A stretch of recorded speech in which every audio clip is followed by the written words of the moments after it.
नमस्कार दोस्तों, आज हम बात करने वाले हैं एक ऐसे सिविलाइजेशन की जो स्कूल बुक्स में तो सबने पढ़ा होगा।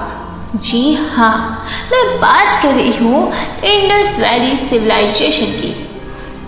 तो आज हम इसे बहुत ही सिंपल लैंग्वेज में पढ़ेंगे ताकि आप इसे बहुत आराम से समझ सकें और आप भी जानें कि हमारी हिस्ट्री कितनी इंटरेस्टिंग है। और सीरियसली अगर हम इसे ध्यान से देखें तो ये दुनिया की सबसे एडवांस सिविलाइजेशन में से एक थी। चलिए तो इसी के साथ हम इसके डिस्कवरी के बारे में जानते हैं। तो इंडस वैली सिविलाइजेशन की डिस्कवरी काफ़ी इंटरेस्टिंग थी।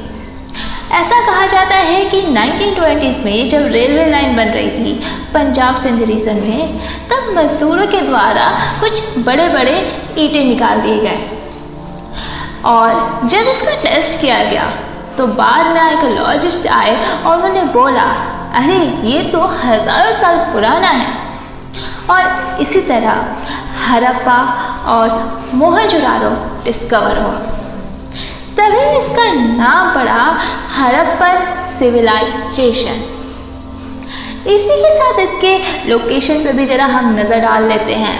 तो ये जो सिविलाइजेशन थी वो मोस्टली इंडस रिवर के किनारे और उसके ट्रिब्यूटरीज के अराउंड फैली हुई थी। मॉडर्न इंडिया, पाकिस्तान और थोड़ा अफगानिस्तान तक। ओके, और अब बात कर ही रहे हैं तो अब इस सिविलाइजेशन की सबसे बड़ी ताकत की बात कर लेते हैं। इसकी सबसे बड़ी ताकत थी इनका टाउन प्लानिंग। मतलब दोस्तों, आज के टाइम में भी हमारे सिटीज़ में इतनी प्लानिंग नहीं है जितनी उनके यहाँ थी। घर एकदम ग्राइड पैटर्न में बने थे, सीधे सड़क, क्रॉस वाले रोड, हर घर में बाथरूम था, ड्रेनेज सिस्टम था और प्रॉपर सोप पिट्स। मोहनजोदाड़ो में तो एक ग्रेट बाथ भी मिलता है, एक तरह का पब्लिक स्विमिंग पूल जैसा। मतलब हाइजीन और क्लीनिनेस इनके लिए कितना इम्पोर्टेंट था आप समझ सकते हो।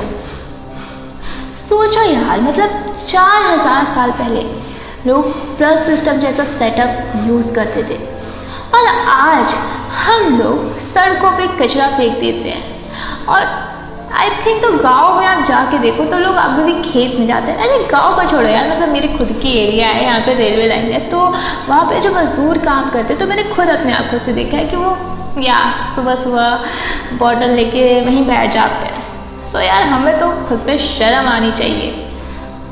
तो आगे बढ़ते हैं इसी के साथ। खैर, तो सोसाइटी सही में काफ़ी ऑर्गेनाइज थी।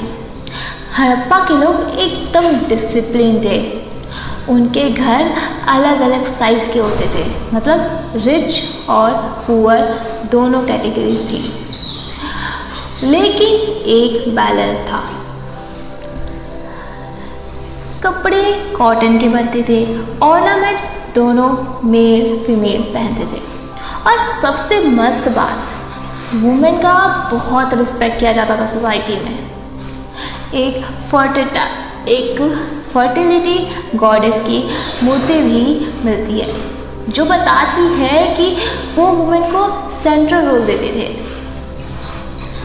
तो अब सोचिए, और इस टाइम पे आप जानते ही हो कि किस तरह का माहौल है, मुझे बताने की तो ज़रूरत नहीं पड़ेगी।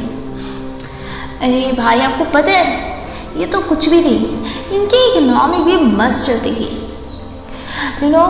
वीट, बर्ले, कॉटन, और कॉटन तो दुनिया में सबसे पहले इन्होंने ही उगाया था।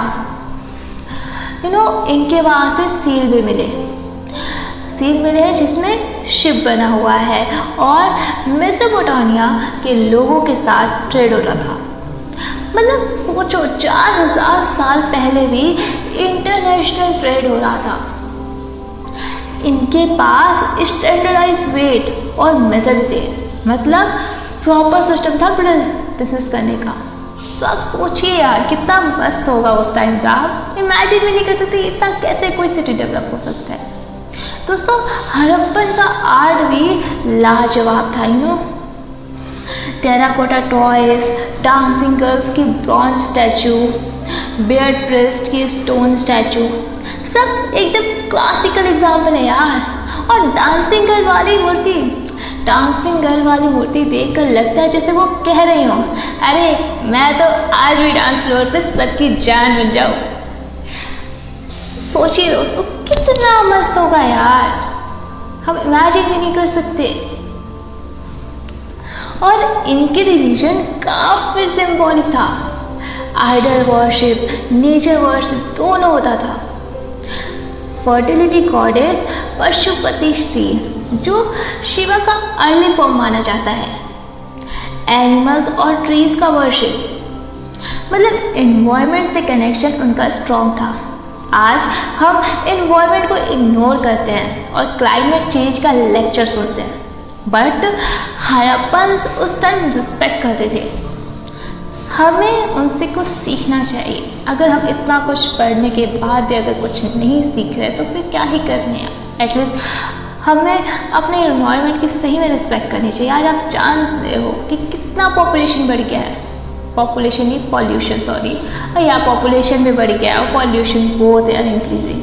दोनों ही कंट्रोल करने की ज़रूरत है, राइट।